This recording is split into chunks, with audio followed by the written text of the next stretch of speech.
are going to continue with the chemical properties of alkyl halides, the reactivities of alkyl halides. And our third reactivity is amine formation. We can form primary amines, secondary amines, or tertiary amines. We are saying that when concentrated ammonia solution is heated in a sealed tube, different classes of amines are formed. It's heated in a sealed tube with alkyl halides, with alkyl halides. Then we are saying different classes of amines are formed. So, for example, if we want to generate primary amines, we need primary alkyl halides. Remember, primary alkyl halide, we said the carbon in the functional group has only one alkyl group. So in this case, I am adding ammonia. In this case, it should be excess if you want to produce primary amines. Excess ammonia, then you are saying it must be heated in a sealed tube. Heated in sealed tube. In a sealed tube. Meaning, in this kind of heat, there is no presence of oxygen. Remember, the moment ammonia reacts with oxygen, it is oxidized to nitrogen and water. So it is important to make sure that there is no oxygen. So when we heat in a sealed tube, if you just say heat, it will be wrong. It will be heated in a sealed tube. So we expect there to have substitution reaction, nucleophilic substitution reaction, where the chloride is now going to be replaced by the NH2, the amine. Then the H on the hydrogen will go with the CO to form hydrogen chloride. So we end up forming CH3, CH2, NH2. This is a primary amine. Why? Because the nitrogen in the amine is only attached to one alkyl group. What about if we want to form secondary amines? Still we can use, maybe in this case we use CH3Cl. Any alkyl group you can use as long as it is an alkyl halide, it will work. So in this case, I'm going to react it with a primary amine. Probably I can use this. That is CH3, CH2, NH2. Still, I'm heating in a sealed tube. If I heat in a sealed tube, what happens? Heat in sealed tube. I expect this nitrogen now to establish a bond with the CH3. It means one of these hydrogens here is going to be replaced by the methyl group, and then the hydrogen here and the chloride will go together. So in that case, we shall form this is CH3, CH2, NH. Then the second hydrogen shall be replaced by CH3. This one is a secondary amine. Why do we call it a secondary amine? Because this nitrogen is bonded to two alkyl groups. There is a methyl group this side, and there is an ethyl group at this side. Wait together. Then we can also form a tertiary alkyl halide. And in this case, we can just get this primary amine. In this case, and we are going to now react it with still any that we use. So if we use this, we are going to have CH3, CH2Cl, CH2Cl. In this case, it is reacting with this that has been formed. That is CH3, CH2, NH, then CH3. Still we are heating in the sealed tube. What happens is that this last hydrogen still on the nitrogen is going to be replaced by now ethyl group, and in this case we are going to form CH3, CH2N. Then where we had this nitrogen, we are going to attach CH2, CH3, CH2, and put it here, CH2, CH3, then this CH3 I can put it up. So you see what happens. Now in this case, the nitrogen is attached to 3 alkyl groups. We call this one a tertiary amine, whereby in this case, nitrogen is attached to 3 alkyl groups. So these reactions are common. And by the way, the other thing that we must make mention, we must notice is, if you just have one reaction flask, and the reaction flask all you have is ethyl chloride in presence of excess ammonia, right? So it means you can form this, but this, as you have seen, can also react with some of this, right? So in that case, I can change the reaction and say, I still have this. It's going to react with the product formed. When that happens, that means we are going to form a new product, and that new product is going to be CH2, CH3, CH2.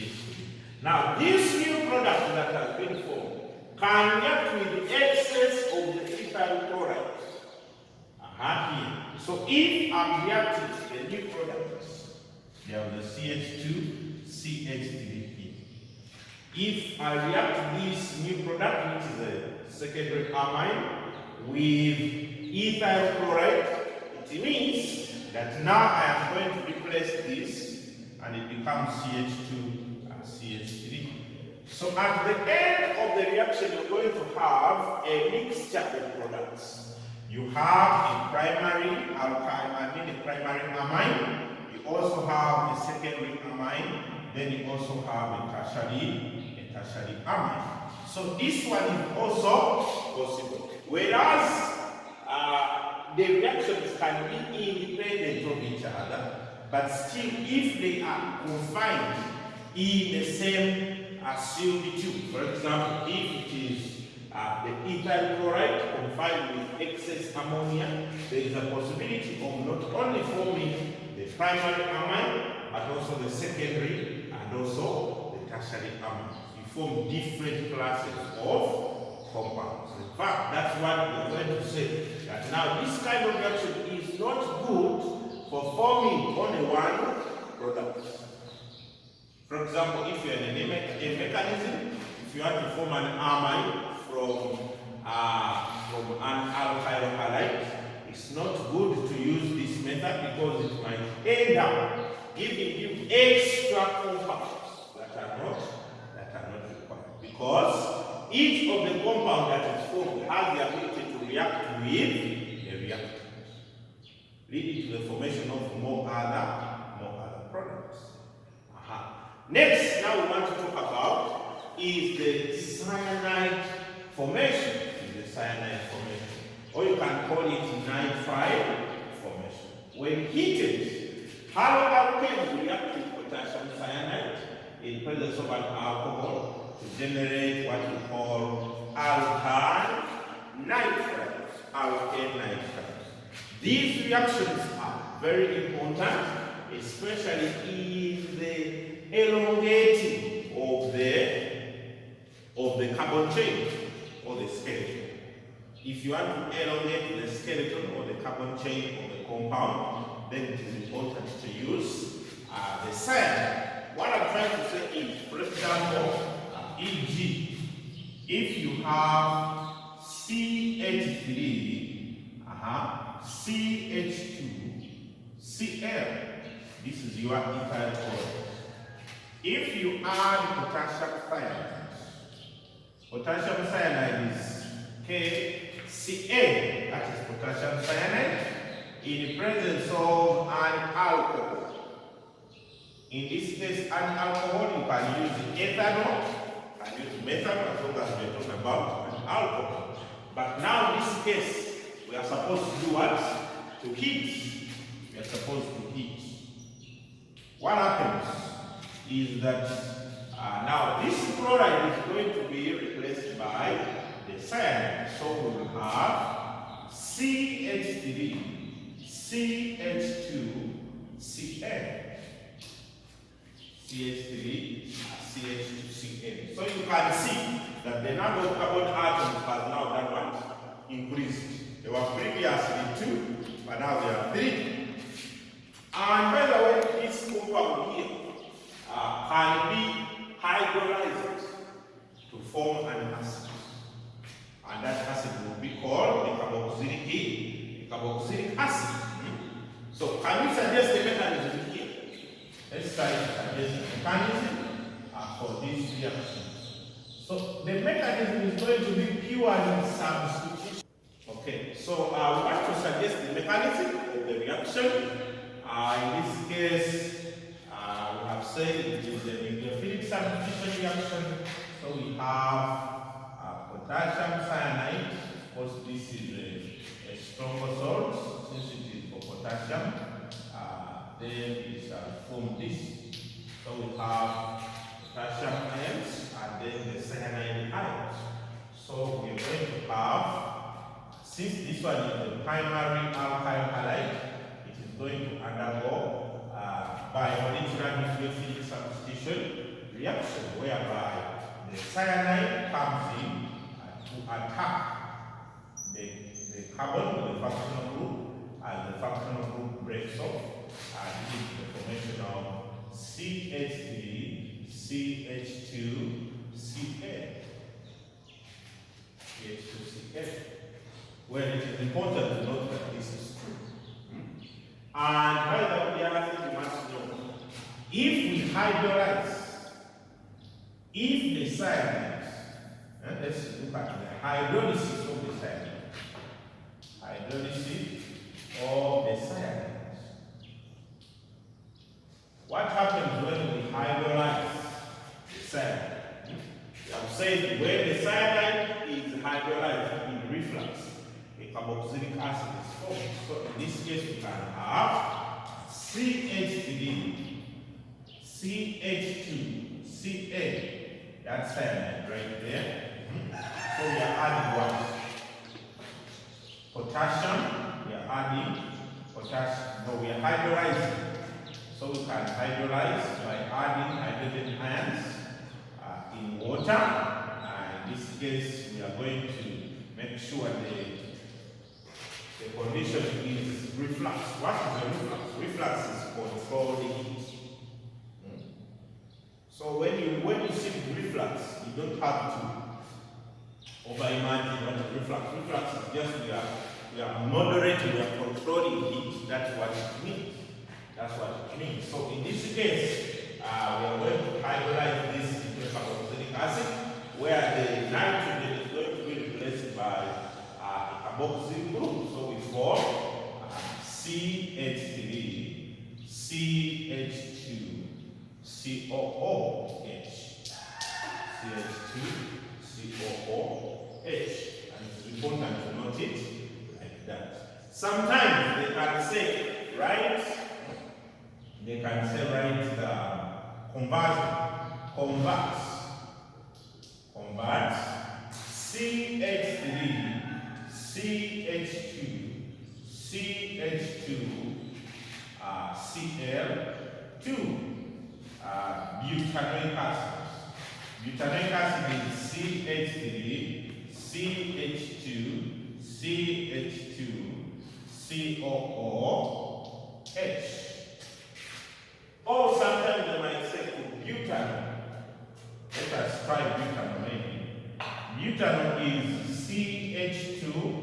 O, butane 1 ol.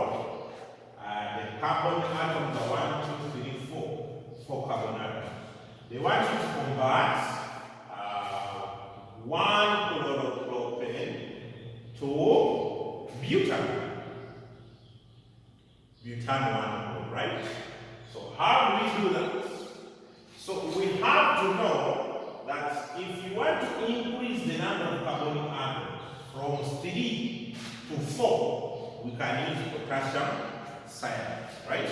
We have said we have to use potassium cyanide.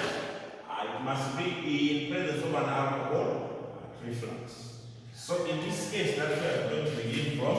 So I have CH3, CH2, CH2, Cl. I am adding potassium cyanide in presence of an alcohol. What do I form? What do I form? I'm going to, where there is a Cl, I'm going to replace it with Cl. So I form CH3, CH2, CH2, then CN, potassium cyanide. But we have said on hydrolysis, if I hydrolyze this, I'm hydrolyzing, that is, you are adding, what are you adding? You are adding H plus in presence of H2O at reflux. At reflux. Here we are heating. Here there is heat. However, here there is reflux. Adding hydrogen ions in presence of water at reflux. I am hydrolyzing. So when that happens, I form CH3, CH2, CH2, COOH. I form that compound. That is it. So now this is butanoic acid, but the question wants me to go to butane. Are we together?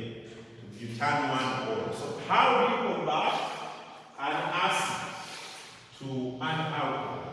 If you want to reverse, to come from a carboxylic acid to an alcohol, you must reduce the compound. Reduction, remember, is the removal of oxygen or addition of hydrogen.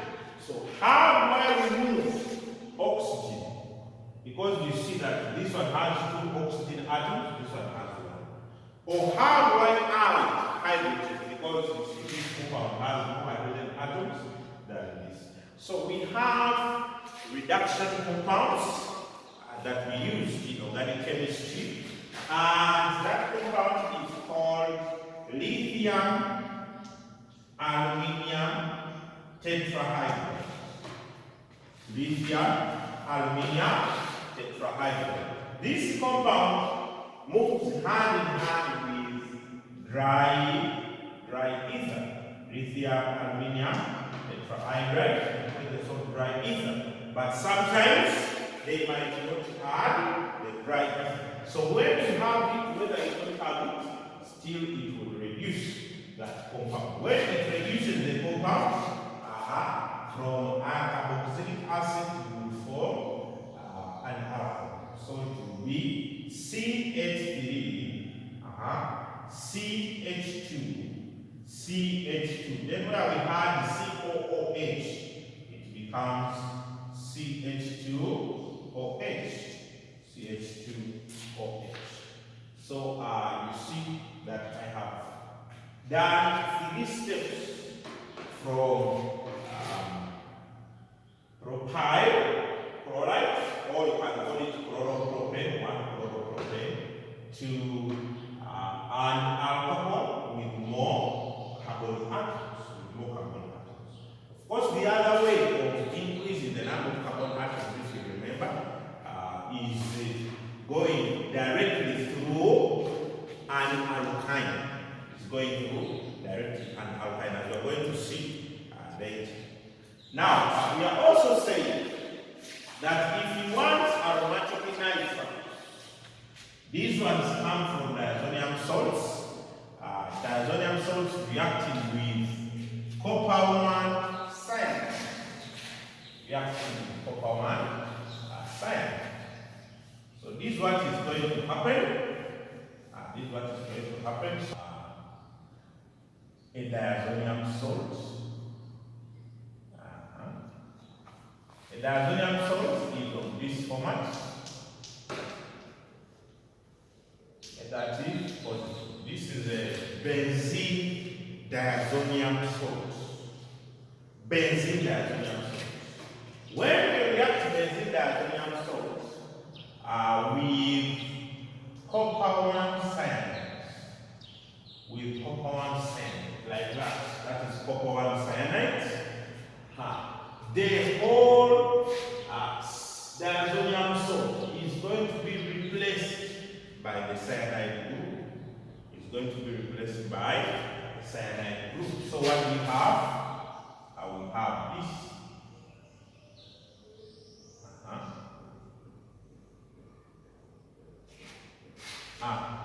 Then C. Of course, this one, when it is hydrolyzed, it will become a benzoic acid. It will become benzoic acid. This one comes from, we call it phenylamine. We call it phenylamine. If you have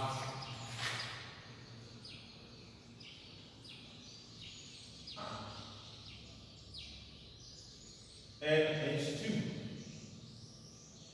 In fact, this one has an organic compound called aniline. Here, all you need to add is sodium nitrite in presence of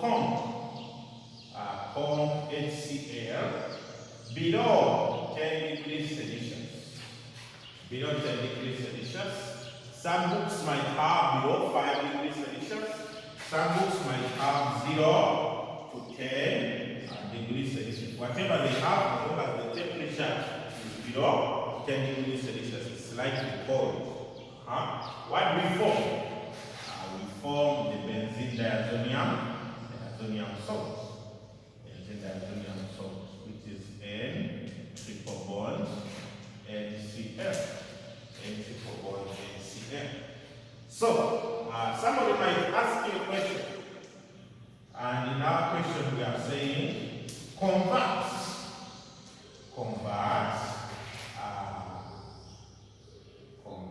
this right there to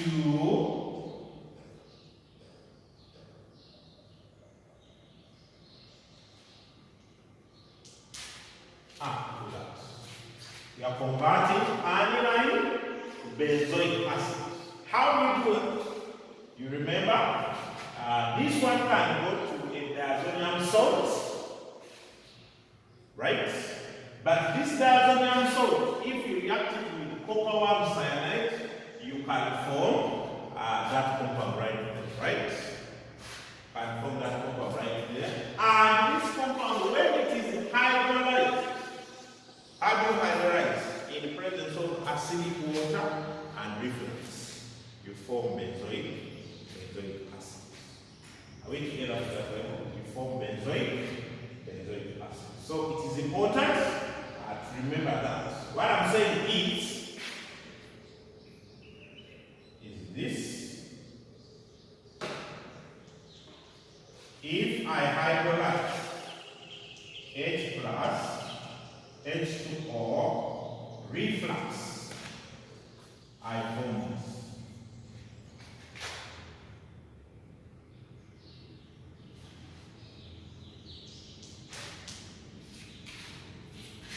Benzene, when hydrolyzed, gives you that. So if you want to convert from this to this, it means you're going to start from this, you go to this, from this, you go to this, from this, you go to that. And all the conditions, I have been able to show them to you. So you can try that conversion and see if you you can come up with the correct one so that you can appreciate the chemistry behind. These reactions are so important, especially in the conversion reactions. I hope you can always remember them. Always remember them. Now, we want to look at another reactivity. Of alkyl halides. Okay, we are looking at higher alkyl formation from alkyl halides. We looked at these reactivities in alkyl. When we were studying alkyl, we said that if you have a sodium salt of an acidic alkyne, it can react with an alkyl halide to form a bigger alkyl compound that is not terminal.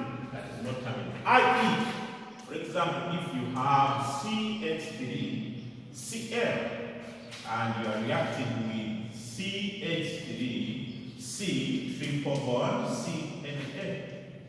CNA minus, this is plus. What before?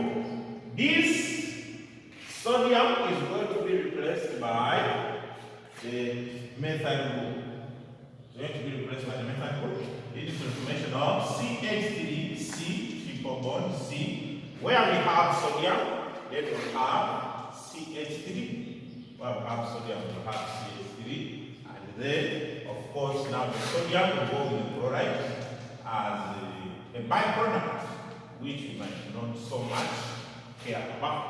Somebody might start to wonder, you have written very many equations, but I have never seen this teacher writing the states of the compounds. In organic chemistry, we are not so much interested in the states of the compound. We are just interested in the structural formulas of these compounds. If you can write the correct structural formula, well and good.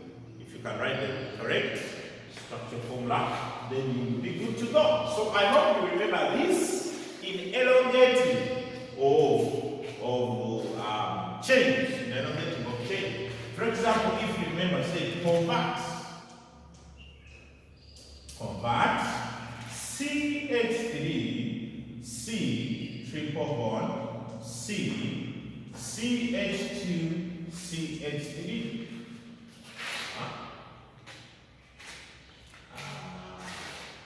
Okay, I can say convert. Okay, let me do this.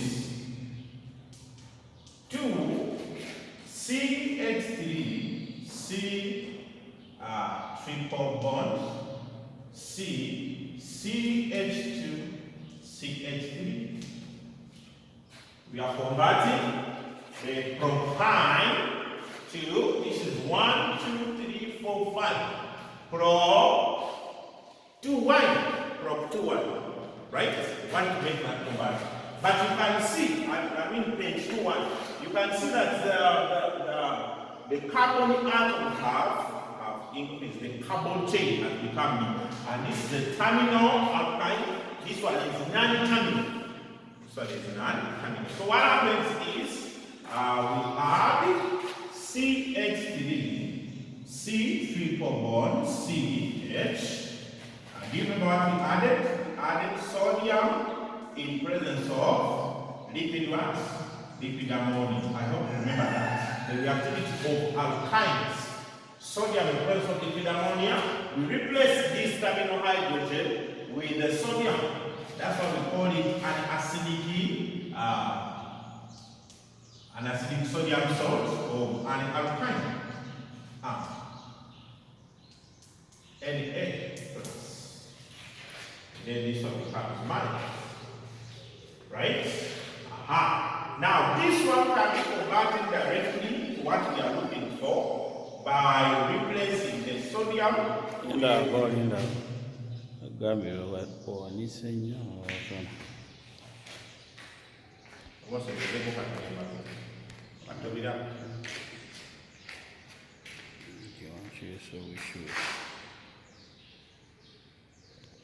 okay. So in this case,